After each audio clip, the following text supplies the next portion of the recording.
Hi friends, I am अनुपम चैटर्जी और personal finance coach and investment guide. तो चलिए आज एक टॉपिक में थोड़ा सा मैं मेरा थॉट शेयर करता हूँ, वो है एसेट एलोकेशन।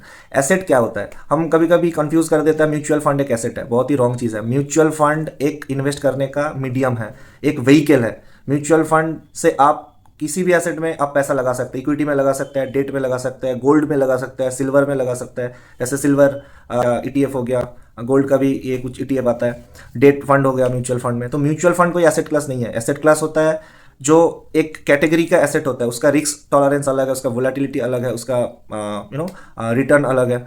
तो मेजरली जो इंडिया में फेमस एसेट क्लास है, मैं एक बार आपको मतलब जस्ट फॉर नॉलेज मैं शेयर करता हूँ। तो फर्स्ट ऑफ ऑल बहुत ही फेमस है इक्विटी। इक्विटी मतलब डायरेक्ट शेयर, आप कंपनी का हिस्सेदारी ले रहा है, उस पर रिस्क भी ज़्यादा है, रिटर्न भी ज़्यादा है।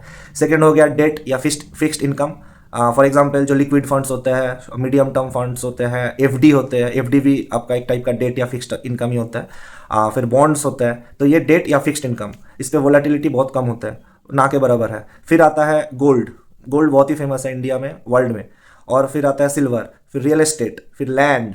तो ये सारे एक एक टाइप का एसेट क्लास हो गया। क्रिप्टो भी अभी एक फेमस एसेट क्लास बन रहा है, जैसे बिटकॉइन, ये भी एक एसेट क्लास है। तो ये पाँच छः मतलब फेमस और मेजरली यहीं पे लोग सारे इन्वेस्ट करते हैं।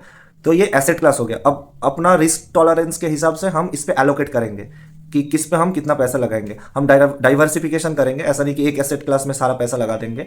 तो हम अपने अपने रिस्क प्रोफाइल के ऊपर या अंडरस्टैंडिंग नॉलेज के ऊपर हम अलग अलग एसेट क्लास में एलोकेट करते हैं।